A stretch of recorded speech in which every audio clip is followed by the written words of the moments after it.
Good evening, everybody. Welcome to On the Trail in Search of Living Legends. We are on episode 6 of season 4. Tonight, we've got a special guest for you. Before I get to my man here, let me introduce my co-host and partner, Mr. Nick Valente. Nick, how's it going, brother? Hey, brother, what's going on there? Doing good today. Good, man, good. You had some sloppy weather down there, you were saying, huh? Oh, God. It was raining on and off today.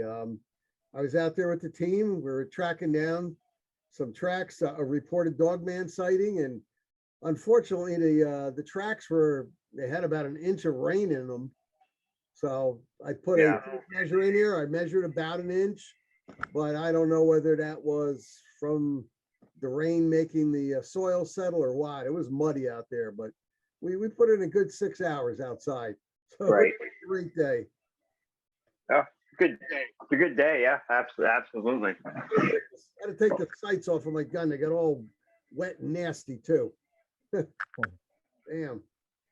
Are those the 45? Oh, those are straight up and down sights. I got you. Okay. Yeah. I had they go on the rifle, but they have a little bit of a illumination in the middle, and this one here has it. Yep.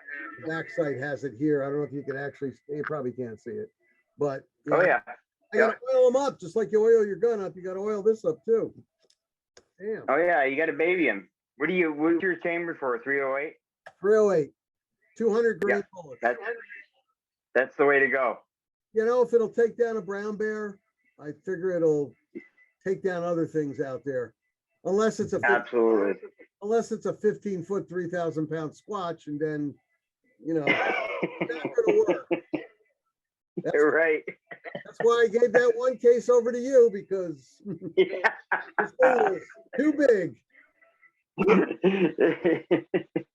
Yeah, that was definitely definitely a big boy. That's for sure. That track we found the other day, man, that was a big boy too. And the problem with that, and Joe, that the picture of that track too.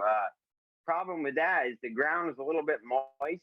It wasn't wet, but it was moist. So there's no telling actually how big that sucker was. But the way it was sitting, the way that it left the track, it was about 1.5 inches deep. And the ground it wasn't soaked by any means, but it was a little bit moist. Yeah, you figure 250 pounds per quarter of an inch in depth. Yeah. So yeah, you're talking about what? About 1,500 pounds? About 1,500 pounds, yeah. Yeah, and my buddy's foot. How long was that? Do you remember? We unfortunately, we didn't have a tape measure, but my buddy wears a size 13.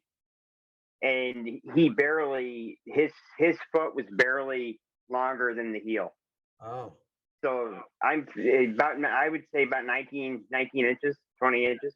Yeah, because when you measure a sneaker from the outside, front to back, it's going to give you the correct measurement then. Exactly. Plus whatever it was, it hit down, it expanded the track. Oh. Exactly. Yeah. Then we found that other one, that weird looking track, man, and I had no clue what that thing was. Well, like I told you, the only thing I could think it was a bird because of the heel, the way it was, and nose with claws. So, wow. With claws, it's just weird. Yeah. It's just very, very, very bizarre. Joe, I got to send you a picture of that after to see what you made of it. Joe, what? It looked like, and it was big. It was pretty big. It was big, as big as my hand. So yeah, just very, very weird. But anyway, tonight we've got an old friend of mine with us that's gonna talk some squatch and cryptids with us here. Joe DeHoyo. I'm sure a lot of you guys there know who he is. Great guy, he knows his stuff. Joe, it's been a while, buddy. How you been? Man, yeah, it's been a pretty long time since we actually had a video, talking. But yeah, the other day when you reached out to me, I was really glad, man. It's good to hear your voice, man, and talk to you again, and catch up on some things, But absolutely, yeah, man, absolutely. I've been good. Good. How are things down in down there in Texas? Hot? Same old, man. It's still wild, still crazy. It seems like we'll go through these little spurts where it's quiet and nothing's happening, and then boom, we get like Yeah. major activity. You know what I'm saying? It's not like it Yeah. eases or it eases out of it. It's like boom, one big event or a couple of big events, and then stuff kind of dies down. But there's really no Right. kind of middle ground here, man. You know. Yeah, exactly. Exactly. So been a wild spot. Joe, you want to give us a quick background on how you got into this crazy field we all love so very much? Yeah, man. It started from the time I was a little kid. I mean, 6, 7 years old. I, I I'm not sure what actually drew me to it, but I loved anything Bigfoot. Anytime I saw Bigfoot, I wanted to see the whatever show was on. I wanted to see it, and I actually lived across the street from a gentleman that worked with my dad, and this guy had so many stories of Bigfoot and paranormal, supernatural, UFO, alien stuff, and you're talking about Mm. the late '70s, early '80s, right?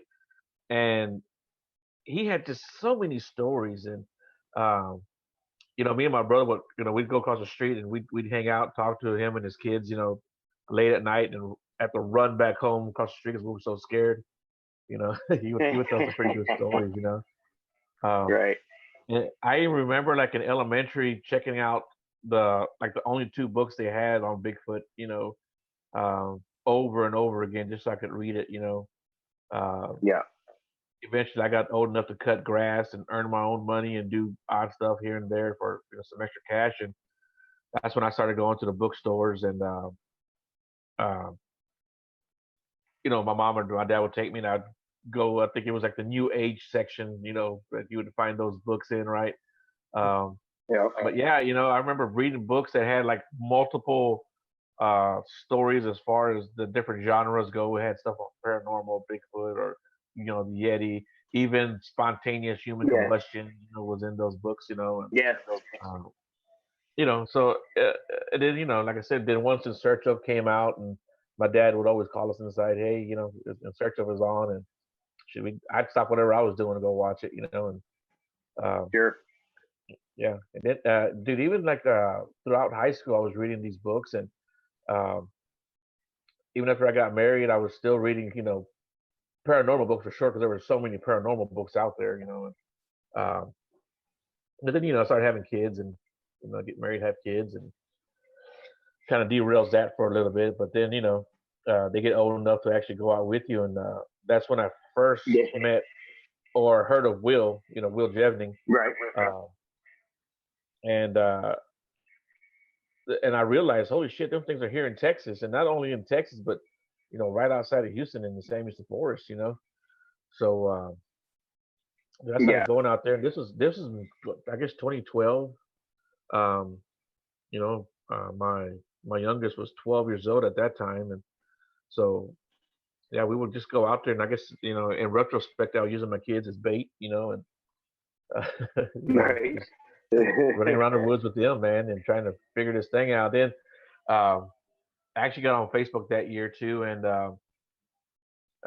we well, I discovered that there were groups here in Texas, and Yeah. even local groups. Then I started meeting people like Big Dog and Lupe, and the Garretts and a few other guys here locally, and you know I went out with them, and they taught me some stuff, and then I started doing it on my own, and I guess learning my own techniques, learning my own ways, and learning what I like Sure. to do, and uh, then a couple years ago started my own podcast where I do not just Bigfoot and cryptids. I do paranormal, UFOs, aliens, remote Yeah. viewing, psychics.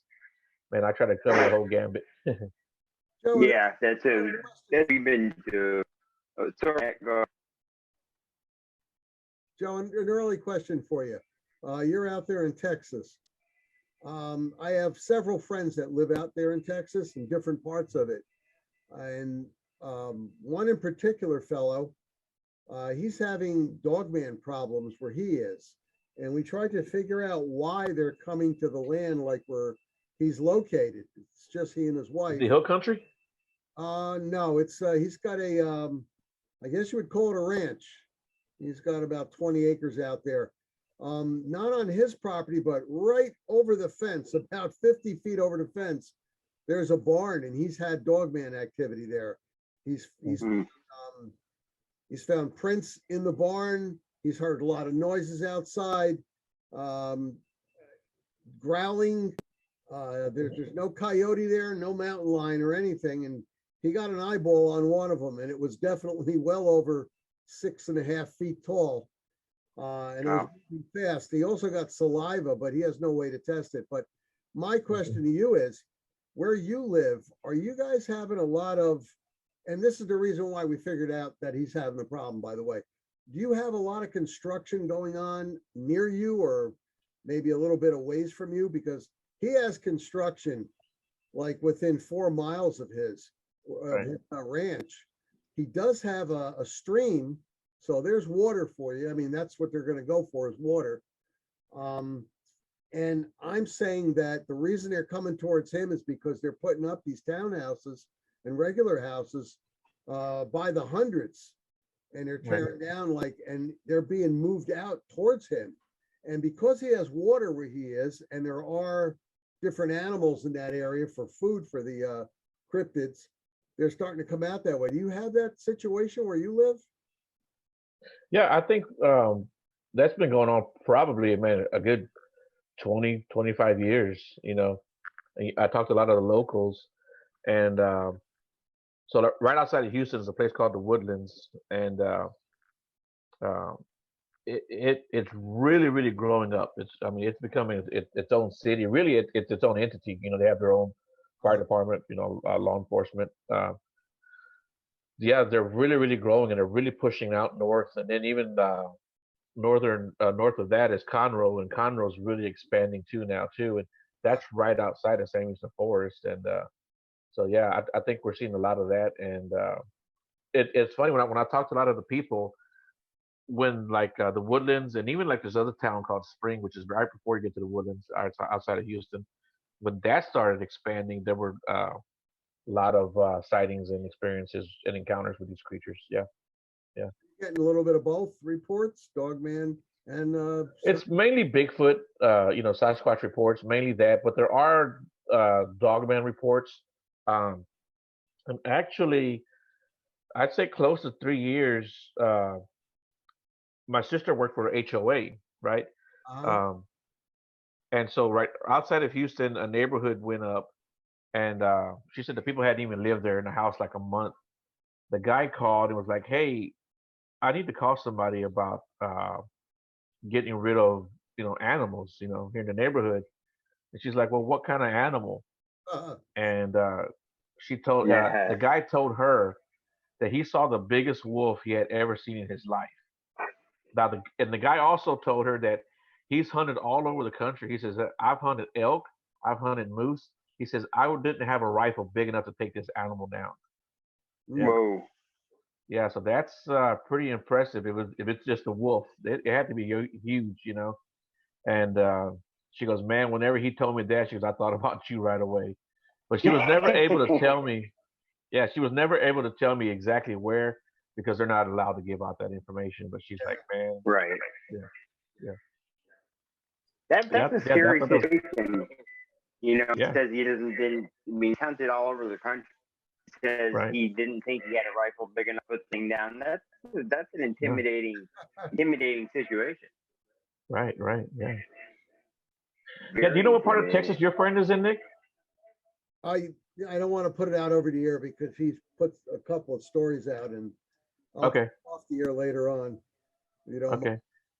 Because there are two main areas of Texas that these dogmen are seen in, and I'm willing to bet it's one of those, and I'm almost willing to bet it's one, since you mentioned it, that it's a ranch. So we don't want area in particular. He also had last month. He also had 3 black SUVs. Here we go again with the black SUVs. Oh boy! I don't know what's with them, but 3 black SUVs, 12 men fully armored up. Didn't look like they were carrying 223 rifles, but they had large caliber rifles, short barrels, and they had on their thighs, they had sidearms also. They pulled up to the place next door to him. They got out and they moved, onto the, I guess you would call it a ranch also, that was right next to him. And they disappeared into the wooded area. Didn't come back for a couple hours, but they all did come back. So he's got something going on over there. And I know he aggravated the piss out of him because he rented a some kind of a large machine to dig out this one area because it was just too many dead trees. And I guess they didn't like that too much because he had a lot happening. He found a lot of scratch marks on the machine that he rented. And now he's going to have to pay, damage on the machine. I guess they may have didn't know what it was, went up to it, started scratching at it, trying to destroy it. Yeah. You're not going to destroy one of those scoop shovel type machines out there at all. It wasn't a backhoe. It was larger than a backhoe. So I'll tell you, he gets these reports every so often. Well, like I said, he water, so that's a water source for him at least. And he was tearing up their, their structure where they hide out. Everything needs some kind of cover, but it's. Yeah, and what you guys were talking about with everything expanding, and structures and such coming into, the area of dogman, squad, whatever. We were having the same thing going up here, things expanding into their territory.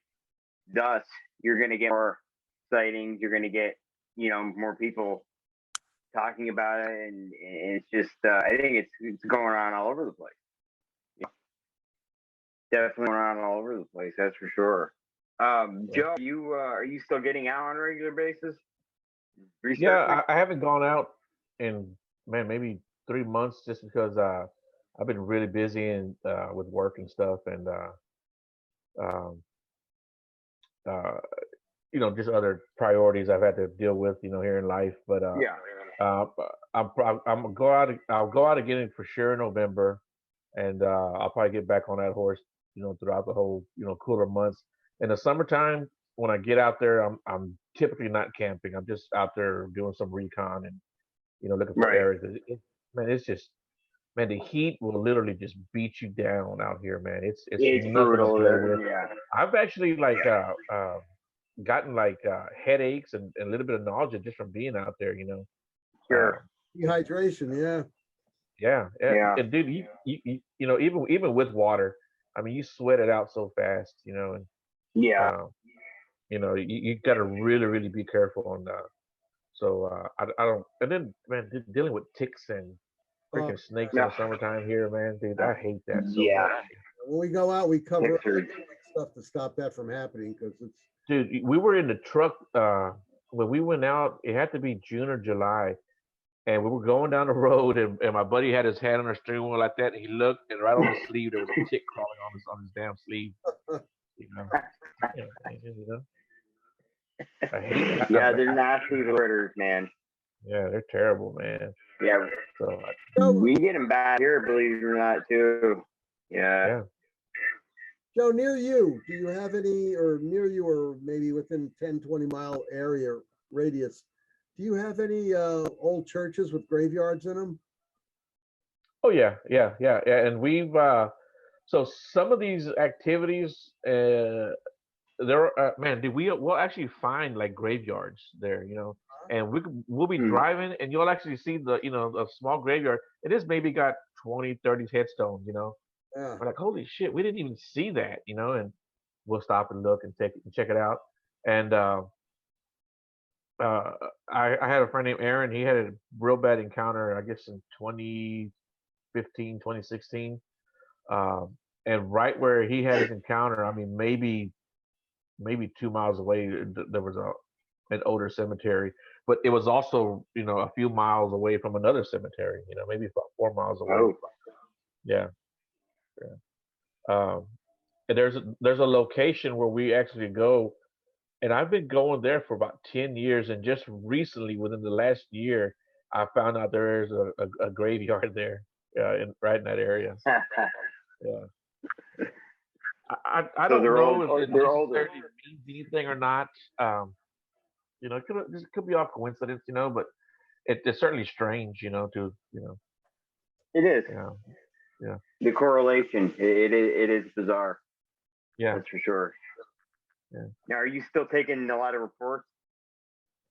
Yeah. I've gotten quite a few reports over the last 3 years. Um, uh, a lot of those come in via email, but the last really good one was with my friend Walter. Man, that's got to be almost 2 years ago, to the day when I started talking with him, and 3 years from his original encounter. He had a real bad encounter. I mean, really, really scared him, and it really intimidated him. And the one he saw, he told me, because man, this thing was at least 9.5 feet tall, it was maybe 10 feet. And That's I was big. kind of suspicious. Yeah, I was kind of suspicious because you don't hear that very much down here. Right. They're very few and far between. But if you can verify it, then you'll be like, okay, you know, they saw what they saw, right? Well, he had told me he saw where it stuck his head out behind a tree, stuck it out like twice, and then the third time it actually stepped out full body, and it was like, what you gonna do now, um, kind of gave him that posture, do you want to go or not, And Walter said, man, you know, he put his gun up and turned around and walked away, and man, he may have been, I don't know, 20, 25 feet away from the creature. And Wow. he said as he was trying to get back to his car, because he had to walk down this like little embankment down to the creek, and he said he had to turn back around. And at that time, he's probably, I'd say, a good 40, 45 feet from his car. And he said the whole time he's walking back, he's just waiting for it to snap his neck, break him in half. Yeah. So he said, Now, Joe, because why do you suppose your buddy didn't take a picture of him? well, he was probably too busy, trying to shit himself, really, Um, I tell people, I Um, say, when you get surprised by something like that, coming out behind a tree or out of the woods, you're not thinking, oh, let me get my Polaroid out here or whatever. or Exactly. my telephone. you know what? I've talked to people who've had cameras in their hands, not just for out bigfooting. I talked to a guy. He was a bird watcher. He's like a professional bird watcher, Yeah. and he's like, man, I love taking pictures of birds. And I forgot where he went to take a picture. It was like I don't remember. It was in the Pacific Northwest, maybe even Canada or Alaska, but I know he was going through that area when he was telling me the story.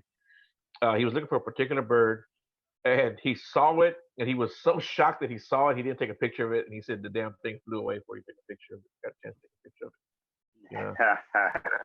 Yeah, that's just Well, yeah, that's the last your mind. Yeah. You know. They had cameras with them that night. They had audio recorders, and they got some of the vocalizations on their Okay. yeah. So something that he told me that they were doing, which I had only heard one time before, was that they were almost making these moo sounds. They were almost mooing, But Oh and wow. I had heard it before, so when he told me, it kind of validated his story also. So I only heard it one other time from one other witness that told me the same thing, that they were making these like moo sounds, like cows, um, like they were trying Yeah. to sound like cows, except they were getting shit thrown at them. Cows aren't throwing shit at you. And so when we went back to that spot, and I did my little investigation, and we went to the tree, and he told me, he said there was a white spot on the tree where he was sticking his head out, which was like a fungus. And we measured it. It was 9.5 feet tall, to where that white spot was at. Then we Big. found some trees that were broken off about 8 feet high. Just snapped. Green trees, and there were smaller pines. I'd say maybe, I don't know, 6-7 inches in diameter, but they were snapped off about 8 feet tall, right? Yeah. And there was no. This was we didn't have any kind of ice storm. There was no Mm, hurricane. There wasn't any kind of wind. And if there was, why were these trees the only trees that were damaged, right? Um, exactly. he took me to the spot to where he found this big turd, right? There was a big turd Mm, like in the like where the roots come up where the tree's at. yeah. And he said it was the size of it was the size of a Coke can, just one big solid turd, you know. Whoa. Um, and so when we went there, the turd was gone, but it was still stained, you know, right there. Um, Right. and he showed me some of the big pieces of like log that they were throwing at him. You know, he's like, man, there's one over here. I mean, he went right to him. He knew right where they were at. Um, and so that's an area now that we go all the time, and we get some really good stuff from that area. We actually went there, and then 2 weeks later, he went back, and he's like, dude, there's a branch that's hanging that was broken, and it's hanging over the road now. Um, and when we went back to go look at the tree and take pictures of it, the tree's not just broken; it's twisted, like like a dish rag. You know, Yeah. it's not just like I said, it's not just snapped; it's twisted and bent. Um, so and that thing was at least 10 feet high, maybe 12 at the most. We didn't measure that, but that sucker was high. And when I posted that picture, people were like, "Well, it was probably from like an 18 wheeler that went down that street, right?" I'm Yeah. like, "There's no way an Mm, 18 wheeler went down this road no. because I've got a little Chevy Colorado, it's a 2016 Chevy Colorado. I couldn't turn that thing around if I wanted to, you know. And then even Mm, once you get to the dead end, there is like a little circle where you can drive, but there's no way an 18 wheeler would be able to get in there and get out.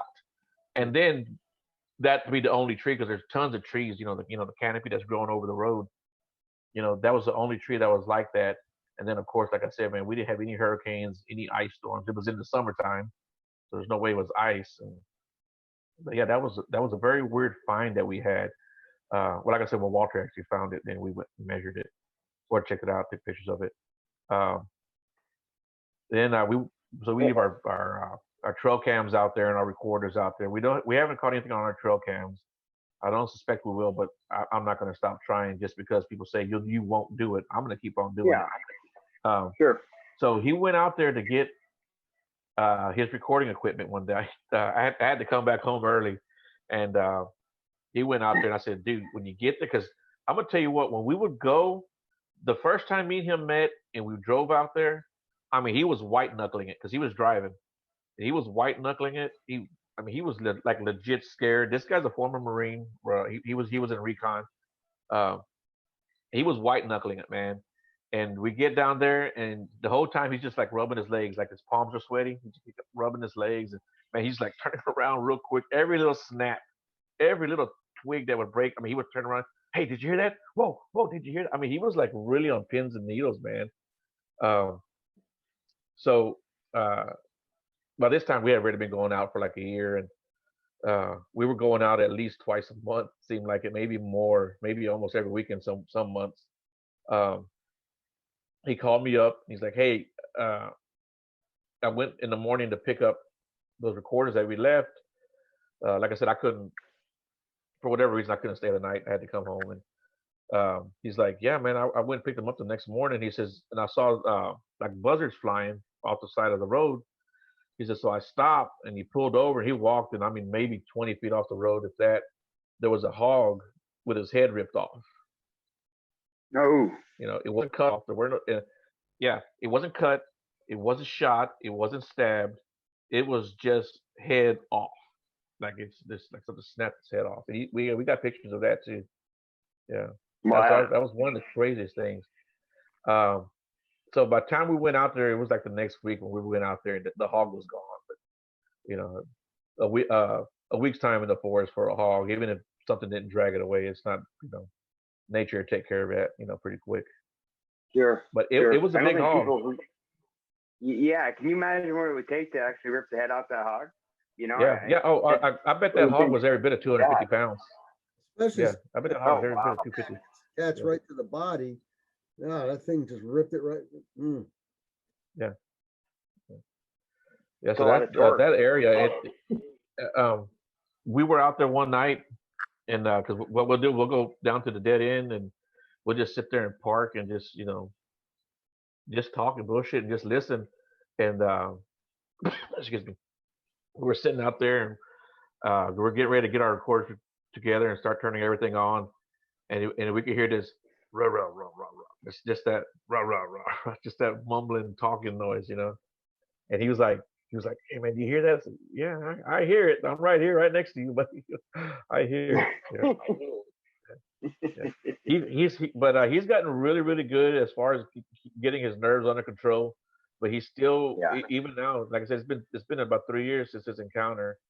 Um, he still tells me that, yeah, he still have nightmares every now and then, and Sure. he's still kind of jumpy out in the woods, especially in that area. When we go down that area, I mean, he changes completely.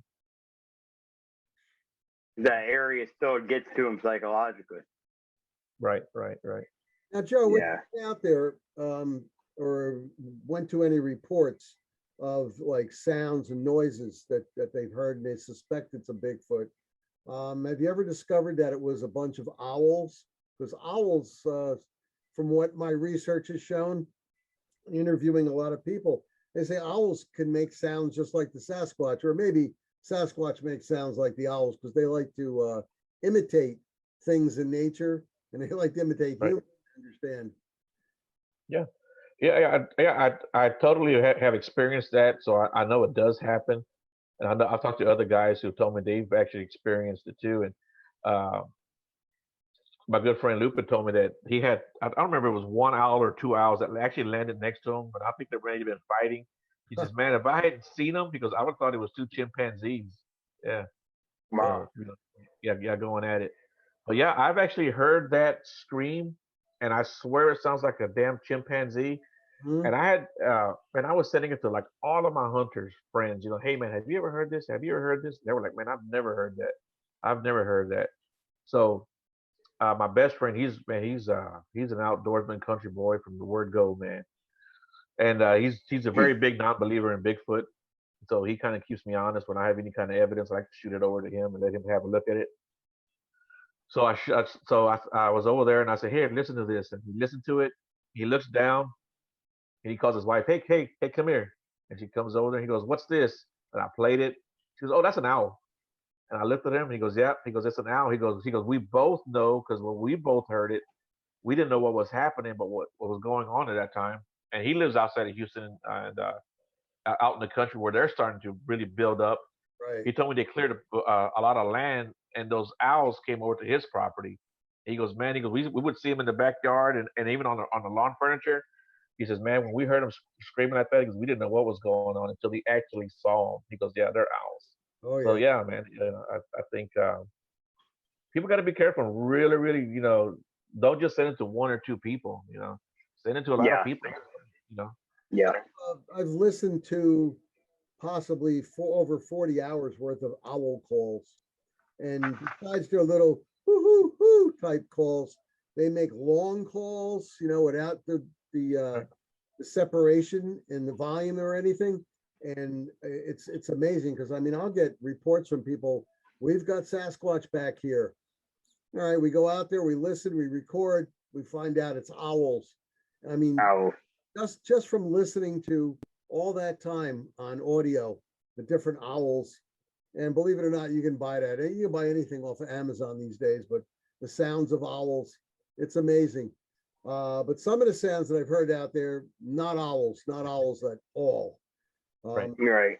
I'll tell you a short funny story. I lived in Gillette, New Jersey, and I thought I had a Sasquatch living in the tree that was about 20 feet away from the house I was in. Same property, and one long type noise every freaking night. And when I go out there was nothing there. And during just about 5 o'clock in the morning, I caught him in a spotlight. That is, this sucker was about 20 inches tall, and we named him Hootie because he was out there and in this one big hole in the tree. And these were like really large oak trees outside. They were white oak. And I know they were white oak because when one of them fell over, they've got very short roots, these oak trees. Must have been around for hundreds of years because they were like, God, more than 36 inches, maybe 40 inches around. When they fell over, you could see the short roots, and people were coming over asking if they can cut it up for the wood. But that's where his home was. And I guess after that tree fell, he went and relocated, and he found a missus.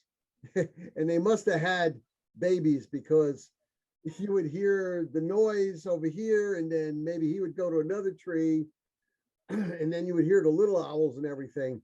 And thank God I listened to all those hours and hours of owl hooting and owl calls, because you definitely don't want a Sasquatch taking up residence right outside your home, because there's nothing from coming in, believe me.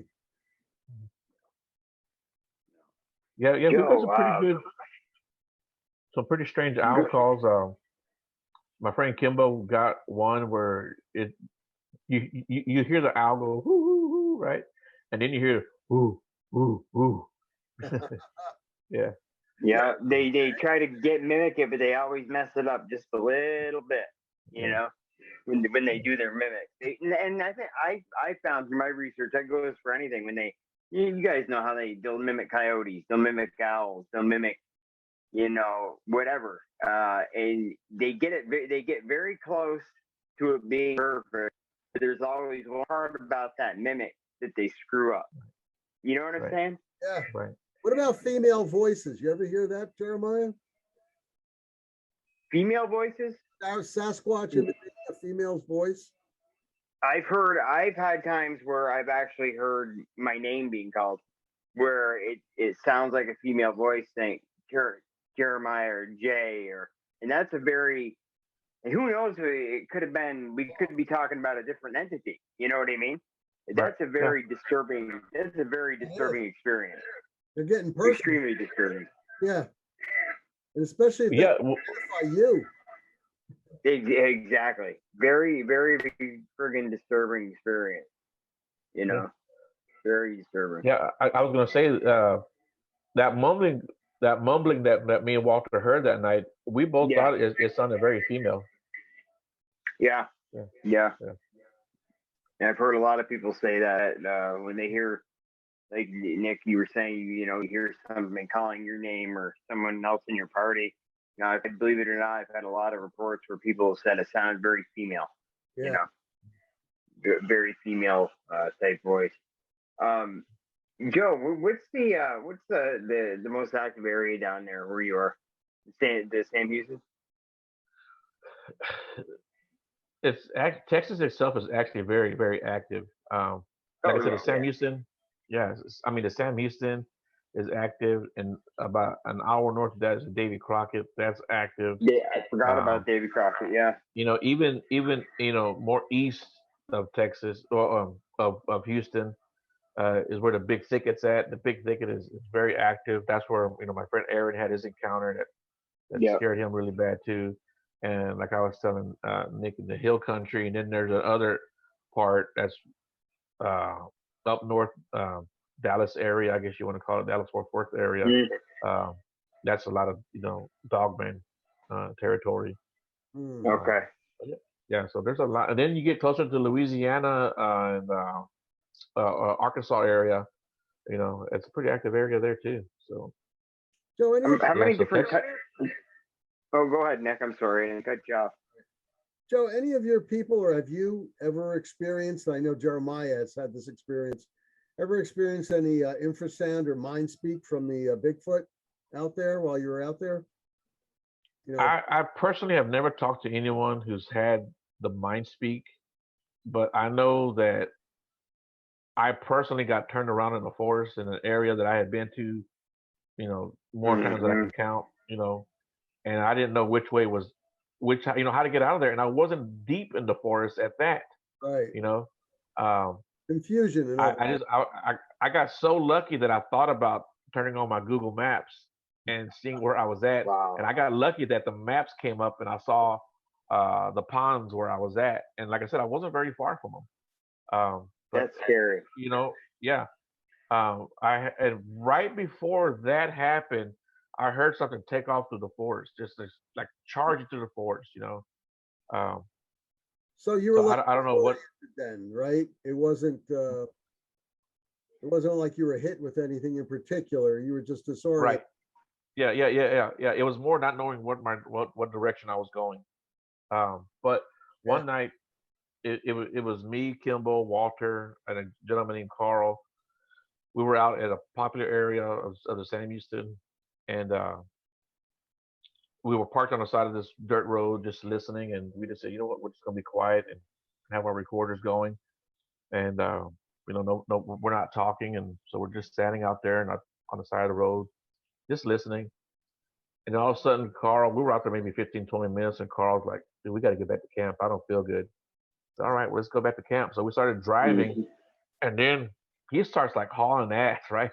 So we're trying to keep up with him without, trying not to run off the damn road. Those dirt roads, you kind of fishtail a little bit. We got to the main road. We crossed over. Oh, we got almost to the camp where we were going, and he pulls over and he starts throwing up on the side of the road. We get to camp. And we're like, hey, well, what are we gonna eat? We're gonna cook dinner, or whatever. He's like, no, man, I'm going to bed.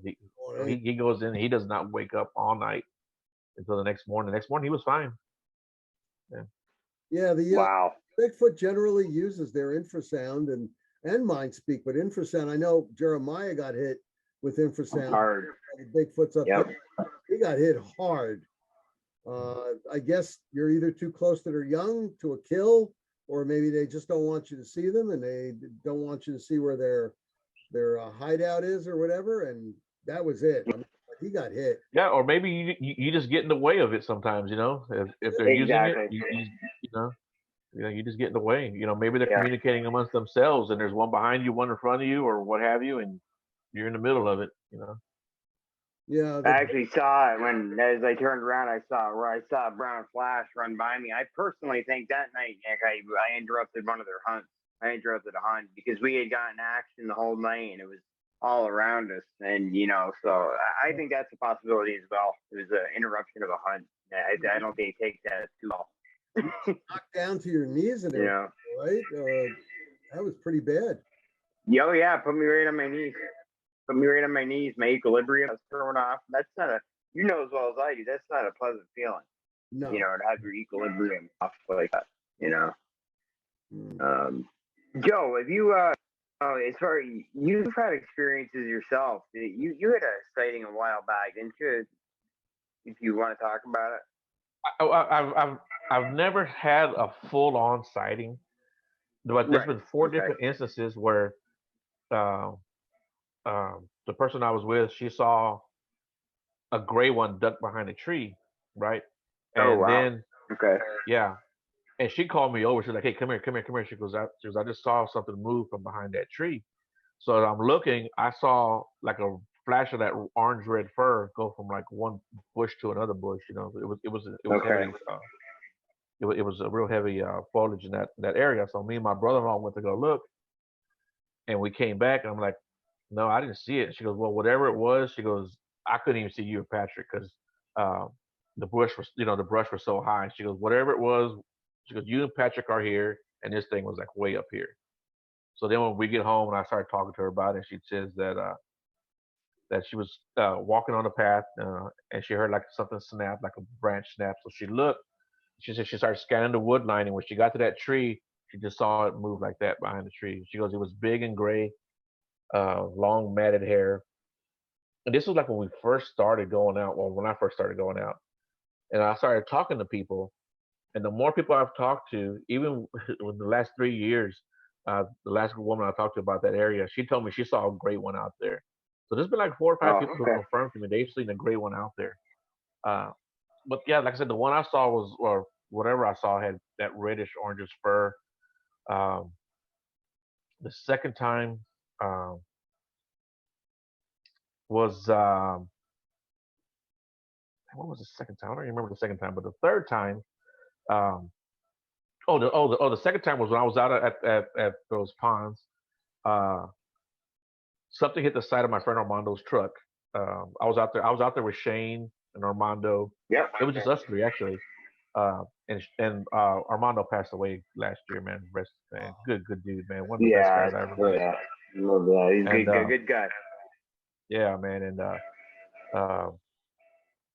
something hit the side of his truck, and we knew that it didn't sound like anything fell from a tree because he was kind of parked under a tree, but like right on the very edge, like where the tree came, and it just didn't sound like anything landed on his truck. But but of course we checked in the bed of his truck, we checked on top, but, but it just sounded like something slapped the side of his truck. And man, we all grabbed our guns. We were like, shit, we're gonna go check this out. So we went around the side of his truck, and we go across the there's like a little clearing there, and then there's a pond, and he's got this big bright flashlight, and he's scanning the pond from right to left. And as it gets towards the center, that's when I saw the two legs jump out, and I think I told you about that. The two big brown legs jumped out of the light. Whatever it was on two legs. It was definitely on two legs, and they're big tree trunk legs. I mean, they were almost the same size from the thigh all the way down to the ankles. And it was Wow. brown hair. Very very brown. And then the third and fourth time was last year. It was maybe October, November. I went out with Walter, and dude, we were getting vocals left and right all night. And I was looking out, like I said, there's two ponds, and I was looking at the one to the right, and it's maybe, I don't know, 200, 250 feet to the right. And there's a small opening because, a lot of brush grows up around the pond, because of the moisture, the water, what have you. But there's an opening there, and I'm looking through that opening to the other side of the pond, and I see something big cross, and, just a big silhouette, dark shadow, really. So I called Walter because Walter had went to go get his recorder, and we did have lanterns. We had these small little lanterns in our camp, and I was just like, it's just too far away to really throw that light. Those lanterns are really just good for lighting up the immediate area. I mean, you could barely see past your table. Yeah. I still didn't want to give it I still wanted to check it out because it was a full moon that night, and so I told Walter, I said, hey, come back this way. So he came back this way, and of course I didn't see any shadows. And later on, I think it was maybe the second night, we're sitting out there where we're, by the campfire, and it's dark. It's maybe midnight, 1 a.m, and we could hear those vocals. We got our recorders going, and I'm kind of looking out, like, to where the trailhead starts, and I just see something going like this, just rocking back and forth, and I'm just looking and looking and looking, and Walter's like, what do you see? Are you looking at something? I said, no. I said, everything's okay. And I kept looking. I kept just seeing it shake like that. You just go back and forth. Because I wanted to make sure my eyes weren't messing with me, because your eyes can mess with you at night, Sure. And it was there, man, maybe a good 30 minutes. Just, I would look up over there. Wow. And right when I would look over there, it would start doing that. Like, it would notice that I would look up at it, Yeah. Those are the only times. And then the next morning, I told him, I said, hey, this is what I was doing. This is what I saw over there, As we walked over there, and you can see like all the grass was just like matted down, It's that famous the body thing. They're notorious for that. Right. Yeah. Notorious for that. Yeah, that's some good stuff, man. So you, as far as the big thicket, now that's part of the Sam Houston, correct? Like the big thicket, the Davy Crockett, the Angelina, of course the Sam Houston, even up to the Sabine, like getting closer to Louisiana. That's all one forest. They just name it different forests. Yeah. Okay. Yeah. Okay. Yeah, but I mean, the big thicket, it's its own state park, if you want to call it that. Okay, I got you. Have you ever done any research in Louisiana? Not for Bigfoot. No, I've done some paranormal stuff over there, but not for Bigfoot stuff. Paranormal stuff. But, yeah. I do have friends. Tell us about that at all? I went there for. I went there to meet somebody, really, and but she was in the paranormal field, so we went on a paranormal investigation, and there was nothing big that that happened. We went to a haunted bed and breakfast over there, and nothing big I happened got there, you. but in the house that I was living at when I was married, we had a lot of paranormal stuff that went on in that house. I mean, we got poked, Oh, heard really? footsteps. Yeah, I don't think you ever Yeah, told me about that. yeah, man. Dude, I was sitting on the edge of the bed one morning and getting ready to go to work and just being lazy, and I felt like someone jabbed me in the ribs. Just like you poke somebody in the ribs like that. Just a Yeah. clean poke. Um, yeah. Showers would come on. The kitchen faucet would come on. The shower was the weird one because it was like that big knob that you had to like pull out and then turn left or right for hot or cold. You know. Yeah. So something was pulling that knob out. Um, we would hear footsteps. My dog would just like hurry up and run to one room for no reason. Like he was looking for something. Um, my son he had just graduated, and that was right before he went to the Marines, as a matter of fact, and Oh, which he okay. just got out. Cool. Yeah, which he just got out in January. Um, but Good for he him, man. yeah, he was sitting on the edge of the couch, and he said he saw some movement come out of his right side, and he saw like a figure, like an apparition with his hand or finger coming at him like that, and just touched him right on the Whoa. arm. He said, yeah. He said as soon as it touched his arm, all the hair on his arm stood up. You know. Oh, Um, I bet. yeah. My daughter called me one day, and she was watching TV, sitting on the couch, and she had her bedroom door closed. And she was home by herself, and she said she heard the doorknob turn. She saw the door open, crack open a little bit, and it was in the daytime, so she could see the daylight coming through the crack. And that she saw something look out the crack like that at her, because she saw the figure look out at her. Yeah, Right. yeah, yeah. Well, Yeah. did you feel that it was a malevolent presence or more No, of a? no. I think it was something that was just trying to get our attention. Yeah. Um, Yeah. I think it was the previous owners of that house. Okay. They were the only owners of that house actually. Yeah, my cousin came to do some work for us, and he was remodeling the hallway and the master bathroom. Um, so he came on that Tuesday, and he was going to start working on that Wednesday. So that Tuesday night he comes over. He starts telling us, "Hey, this is what's going to happen tomorrow." Game planning it. How long everything was going to take. Um, we're standing in the kitchen, me and my family, and him and a couple of other cousins that were going to help him out. Um, and he looks down at his arm, and he's like grabbing his forearm, and he's looking to my other cousin who's like 6 feet to the right, and he keeps looking at him, and he's talking again, and he grabs his arm again. He looks at my cousin. He goes, "Man, what are you doing to me?" My cousin goes, "I'm not doing anything to you. I'm standing over here." So my cousin Manuel, he stands in the corner of the kitchen to where he can see everyone.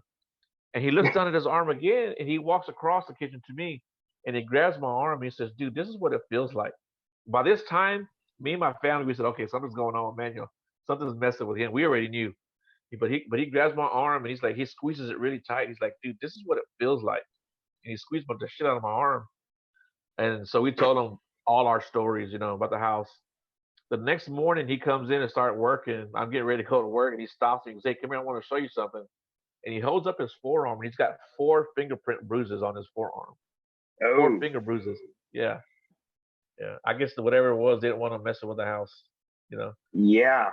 I see. But it was Oh. funny after he finished the house. He told me because I never went inside alone. He goes, if I got there first, I waited for somebody else to show up. He goes, I waited for your dog to wake up because he didn't want to go in that house by himself. Hey, Joe, let me ask you a question. You don't have to answer if you don't want to. What's your theory about these things as far as Sasquatches? I'm on the flesh and blood fence. I still am. Okay. Or side of the fence, but I'm probably closer to the middle than I've ever been, just because of the stories that I've heard. Right. I used to be way on this side, of the flesh and blood. Now I'm like Same. now I'm like leaning on the fence, looking over to the other side because people that I know personally, it's one thing to hear podcasts and to hear different stories, right? But when you start hearing from people that you know personally who've experienced a lot of this stuff, you've got to take notice, and not that I discount anyone else's experience, because it's not fair for me to say, well, that's not what happened to you, or it's not fair for me to listen to someone encounter and say, well, that guy's just crazy. You don't know what the hell he's talking about. Um, I just think it's wrong to just sweep that under the rug. And but when you start knowing people that you know, family members come and tell you stuff, um, or like people that you know and you trust, and they tell you, before I had the sighting, I saw it up here. I was shown this, this creature up here, and then later on that night, I actually physically saw it. Yeah. And so one of my family members came up to me one day and was like, dude, I've been listening to your podcast. It's pretty cool, and that you look for Bigfoot and you do the research. I'm like, yeah, so I like doing that stuff. And he's like, yeah, we had him on my property, on my grandpa's property, up in Madisonville, which is about 2 hours north of Houston. Okay. And he said that they saw it. They saw the creature, which he said they saw it all the time.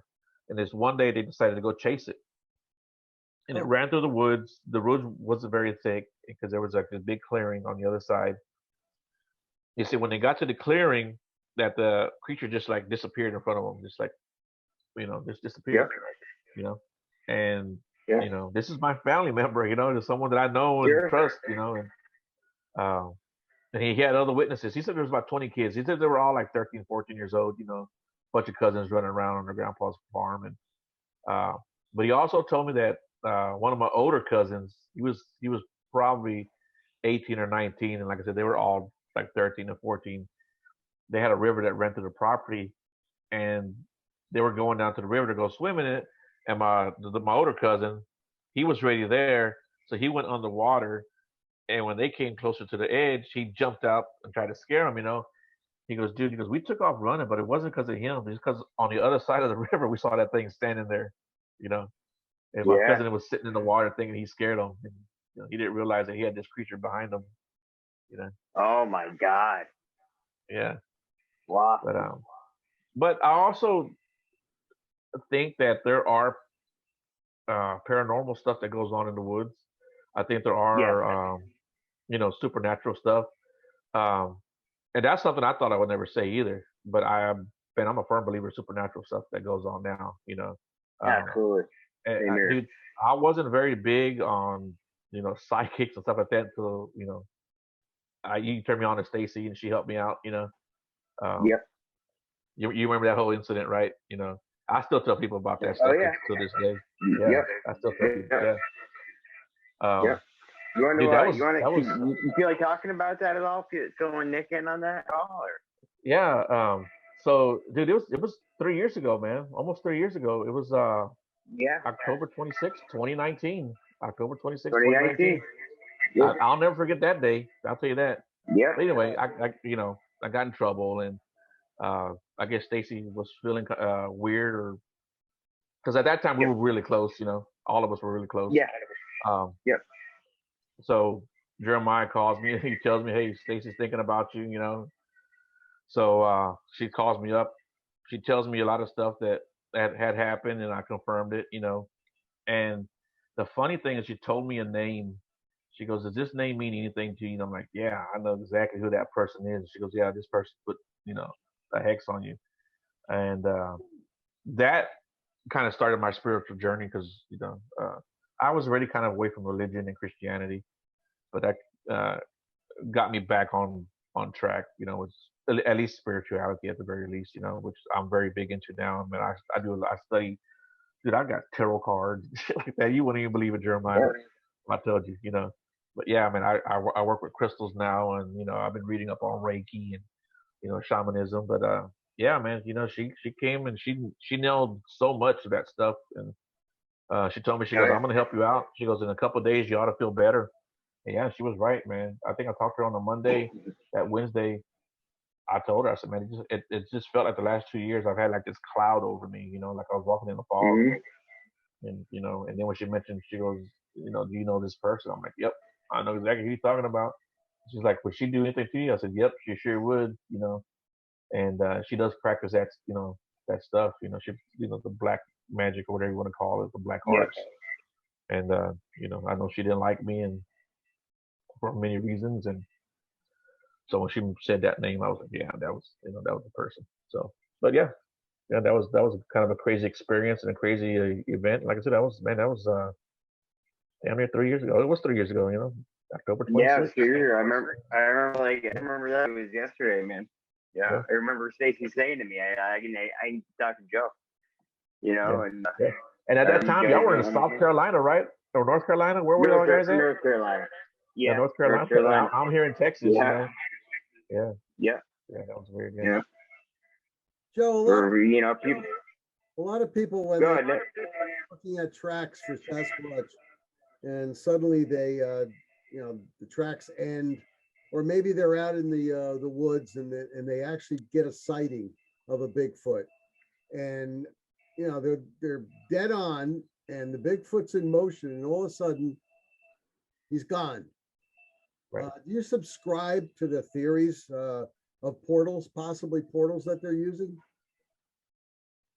I don't know. I really don't, just because I've never seen anything to tell me that they have the ability to do that. And if you ask me if I believe in portals, I definitely believe in portals, right?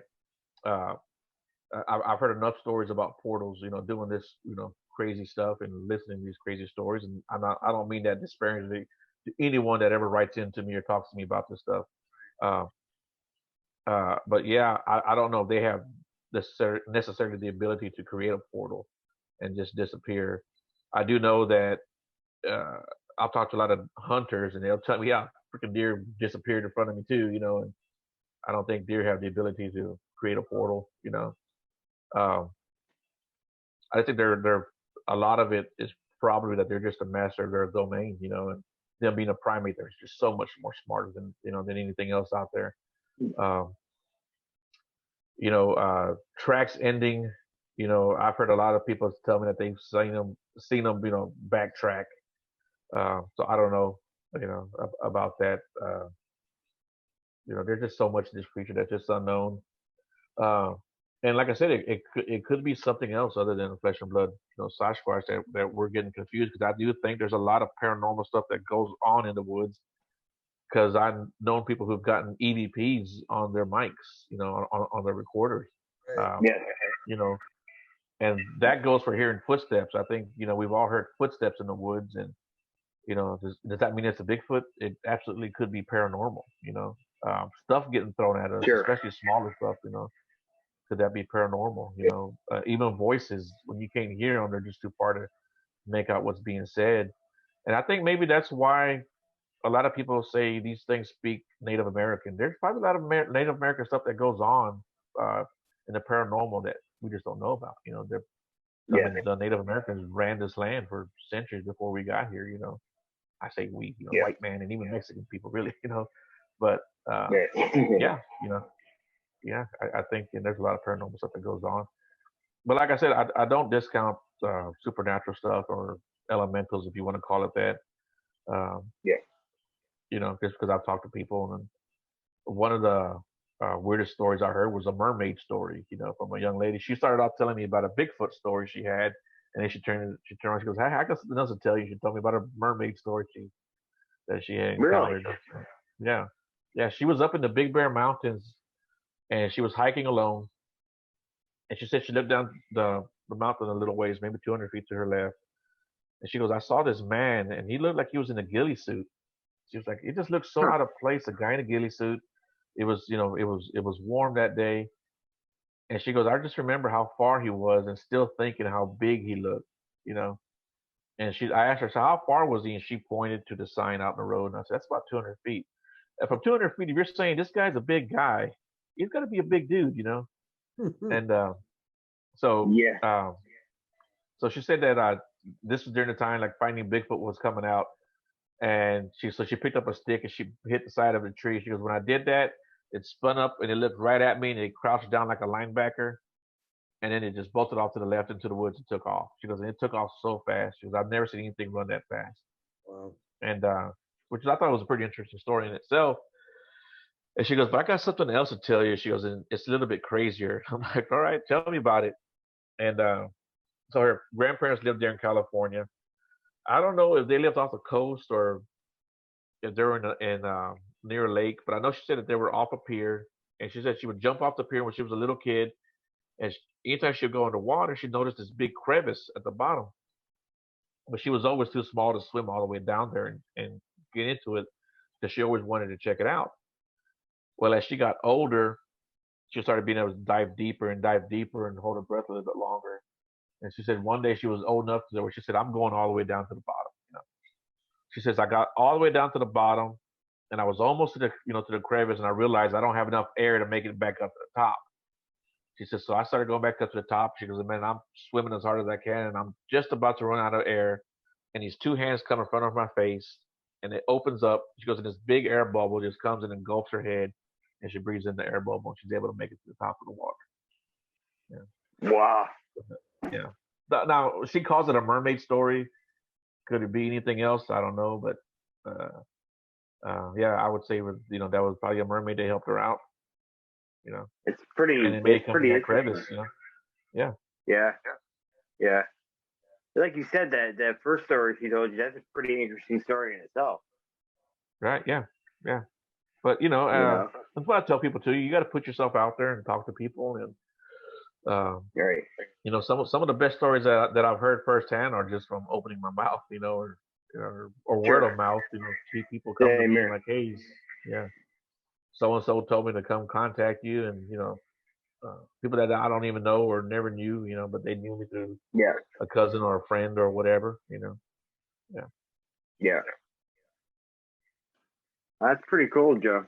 It's pretty wild, but yeah, man, we appreciate you coming on. We're kind of running out of time here, but Nick, you got anything else you wanted to throw at Joe? Just one more thing, Joe. Like Dogman has like at least 7 different types that we know of, at least for now. Sasquatch has a bunch of different types. Have you ever researched or had any information on like maybe Gugway or Genosquatch or different types of Bigfoot out there? I've never looked at those creatures down here in Texas. I don't even know if they're here because I just haven't researched it, man. I have enough of my hands full with Bigfoot, and then you throw Dogman into the mix, and then you start throwing paranormal stuff into the mix and aliens, and there's just a lot on my plate as far as things I want to research. But I haven't really done any of that other stuff yet. I know I want to. When I'll be able to get around to it, I don't know. But you subscribe to different types of Sasquatches, correct? Yeah. I've been up in northeastern Canada, towards the Atlantic side there, and that's where they have the Gugway, the face eaters. And I've spoken to some of the First Nation people up there from the Algonquin tribes, and boy, they do fear that. They do fear that up there, and they spoke about it. They'll speak about it in Canada, Joe, but down here in the United States, when I was in Texas, trying to speak to some of the Native Americans out there, they don't want to talk about it. Out in Oklahoma, don't want to talk about it. Well, at least to me, because the white man, they're not going to talk to you about it. But yeah, I just figured I'd throw that at you since you've been doing it for quite a while. But you are in one, certain area. So I guess you wouldn't come across a lot of the different ones. Right. Yeah. Over to you. Yeah, but we appreciate you coming on.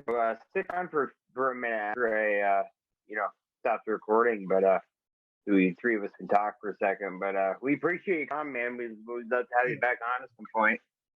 Yeah, man, definitely, man. I love to talk more. I'm going to tell you. Wow. But yeah, you got anyone you want to throw a shout out to, Joe?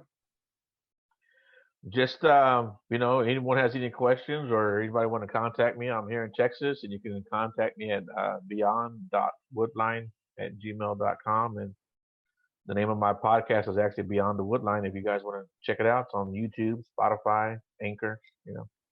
Check it out. Cool. Appreciate it. Well, we appreciate it, Joe, and everybody listening. If you need to get a hold of Nick or myself, you can hit us up on Facebook Messenger. If you want to report an encounter, come on the show or whatnot, whatever. hit us up on Messenger, or you can hit me up on my email onthetrail.jf@gmail.com. And Nick, what's the best way to get a hold of you? Well, Messenger? Through Messenger on Facebook, North American Dogman Project Region 3 or Region 5, or the Quad Coalition of Sciences also. You guys can, catch me on there. Just send me a message. I've helped a lot of people out, to deal with their sightings or their encounters, or if they want to report it to us and have it investigated, if they need some help, we'll definitely help you out. Yep, we got two sides of the mix here. You got Nick on the Dogman end, and you got me on the Sasquatch end. So we can pretty much cover whatever you've got coming to your window, pounding on it at night. So just reach out if you need a hand, and we'll be there. But everyone, thanks for listening, and everyone have a good night. Joe, thanks once again for coming on, and this has been On the Trail, episode 6, season 4, and we will see you next week with another awesome guest. Have a good night, everybody. Good night, everybody. Good night, everyone.